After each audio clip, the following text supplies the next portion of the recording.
Good morning everyone, welcome to my channel. So this video is all about the next stage of construction for my hexagon quilt. So if you've caught the earlier video, I had a pack of pre-cut hexagons which I purchased during COVID, thinking that I'd make myself an English paper pieced hexagon quilt. Well, they sat in the cupboard and looked at me for about 2-3 years, and I've watched so many hexagon paper piece quilts being put together. There's quite a few channels out there that show those types of quilting techniques, and of course my mate Jennifer Clouston is always doing hexagons, basting them, getting them prepped, and then bringing them together into beautiful quilts. So I thought I need to get it out. I love the pack of fabrics. They're pre-cut, so that sort of was a great introduction for me.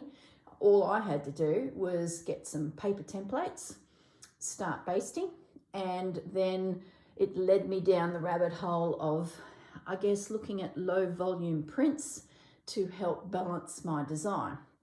So I guess doing the Gosling quilt too sort of helped me understand the density of a print versus a low volume.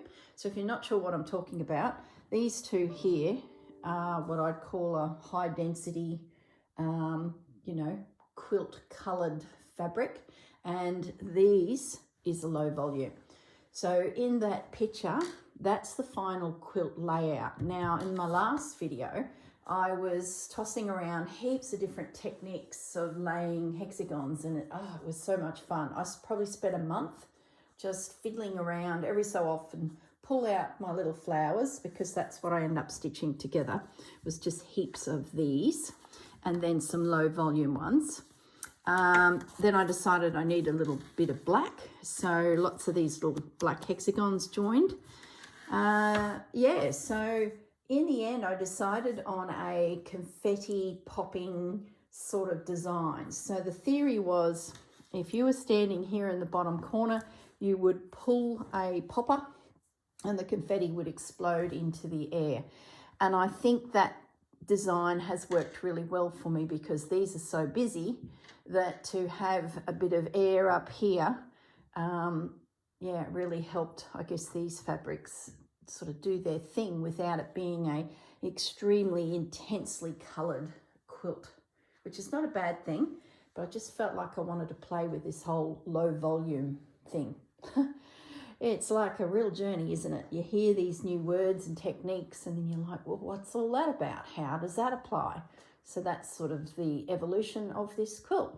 So just rewinding a little bit, I've worked out my design, which you're looking at in a photo that was laid out on my carpet. To get to that point, and I guess the preparation for the next stage, is what I wanted to show you today. So I'm going to pause the video. I'm going to refocus the camera down onto my phone, which has a few photos of how I came to this final design, and using the black and white scale. Now that was a technique I saw, I think first on Kate, Last Homely House. Kate uses it to, I guess, see that her blocks in her quilts are sitting in the right spot. So I'd never had that as an idea in my little head. So it was lovely to, explore how that works, and it really works. So I want to show you that first, which then leads me to the picture you see, and then the preparation of these blocks ready for stitching. So I'll pause the video and I'll reposition on my phone with these photos I'm referring to. Won't be a sec. Okay, I'm back. Now, this photo is the first layout of the quilt.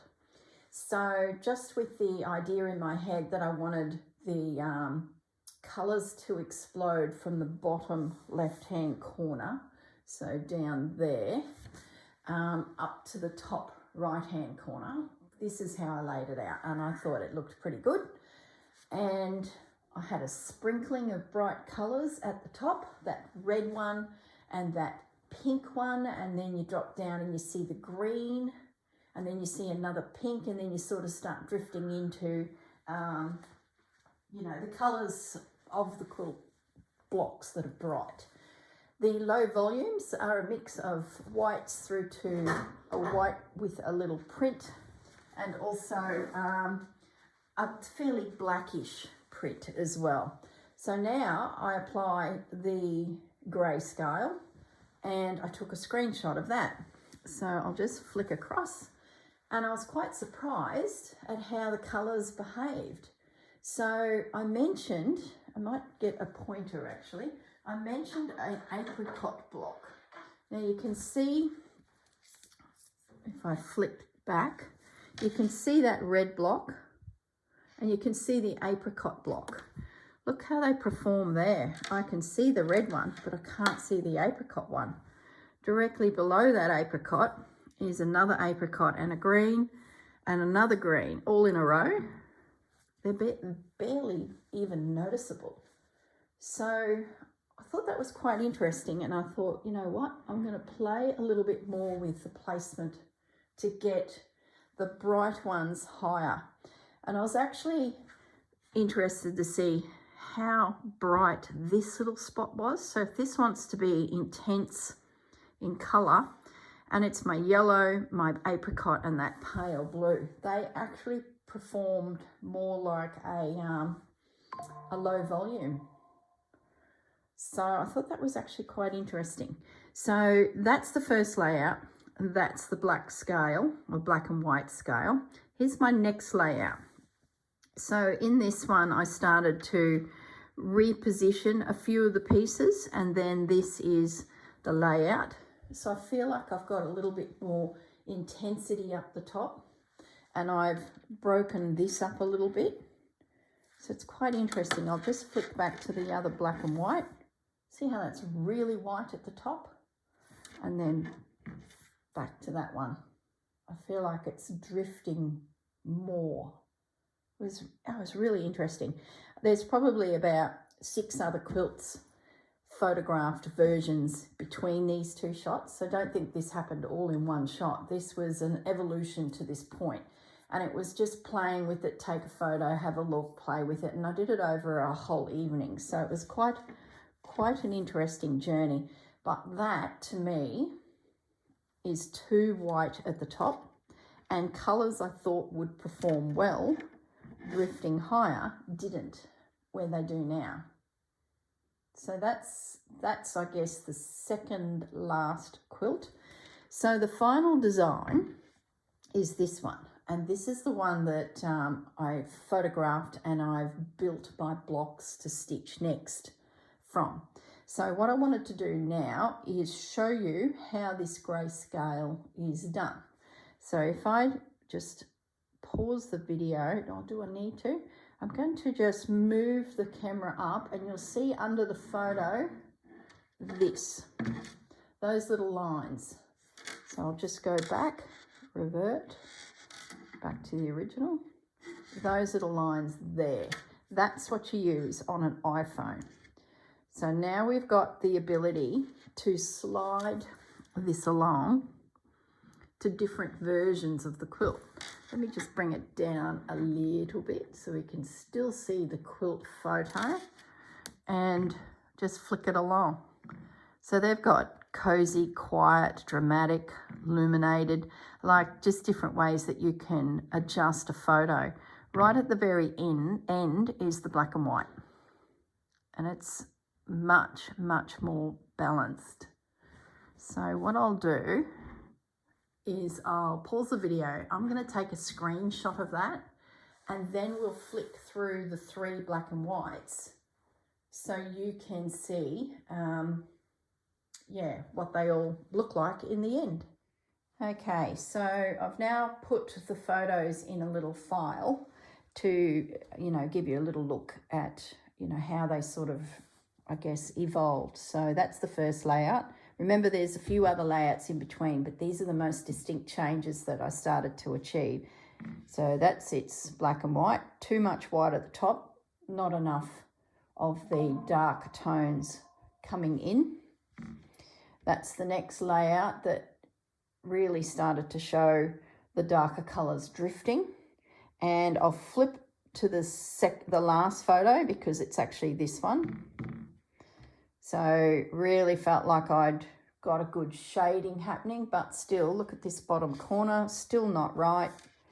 And that's the final layout, which of course is the printed one I have in front of me.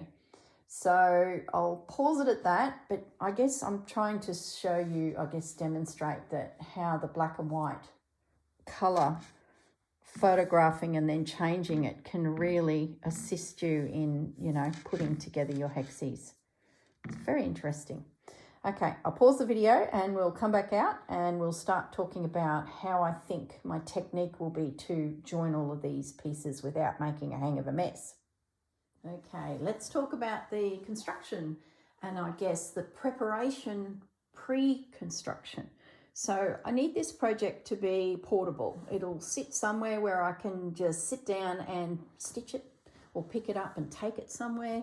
I don't want this sitting around laid out on the carpet because it could be months and months and months. So I've gone with a system of pinning together with these little clips the rows of the quilt, and I've got a hard copy of the photo which will just sit in the box with all of the little segments pinned together ready for construction. So how I packed it up is the pieces that are on this outer edge are the flowers. Underneath them I picked up in this direction. So this should be the bottom row. And we should see a red and pink, a stripe, a floral, and then a darker black, and then one of the little low volume ones. So ready to go. And in between them is a black hexagon, 1, 2, 3, 4, 5. So what I did, I don't know if this is the way everyone does it, but just in my little logical mind, misorganized here, this is how I sort of put it together. So there's 5 hexagons ready to be the connecting piece, which would go there. Then the next hexagon would go next, and that. So my first stitch will be that. Then once I get a strip, my theory is they'll all connect accordingly. So what I did for prepping is I put a clip there. That's turning out a little bit there. It's because I've roughed them around so much, but that's okay. I can crease that back in and get it all stitched. And that I clipped there. So if I'm racing out the door, sitting somewhere waiting for an appointment, that's one row. If I want the whole basket, here they are. Let me zoom back up a little bit. There they all are, ready to go. So I've popped in there my thread and my scissors. So that's it. If I've somehow jiggered up a row in the way I've packed it, it doesn't really matter because I've got my base. So I can sort of double check as I go that I've got the right fabric in the right spot. And of course I've got the photo on my phone, so I can zoom into if I can't pick up, the detail of some of these pieces, but it's pretty good. I'd be pretty confident I could work that out, especially if I didn't have my phone with me. Now, the next thing I want to show you is I have completed one row. I've completed the very top row. So just to finish the video off, showing you the very top row. So far, so good. Having said that, all I'm doing is adding the black connectors. And I think that's what I'll do first. I'm going to just get them all connected so they're in one long row. And of course, that's the top of the quilt. So I can pretty much pick up any one. And then when it comes to laying it down, I can sort of, refer to my picture and work out which one is next. So that's my system. That's how I plan to proceed. Not sure when you'll see an update on this video. Okay, well, that was the preparation and the packing of the quilt into a portable container. And I guess it's time to go and get stitching. So I'll say goodbye. Yeah, not sure. Like I said a few seconds ago, not sure when you'll see this again, but we'll see how we go. All right, look after yourselves. Bye.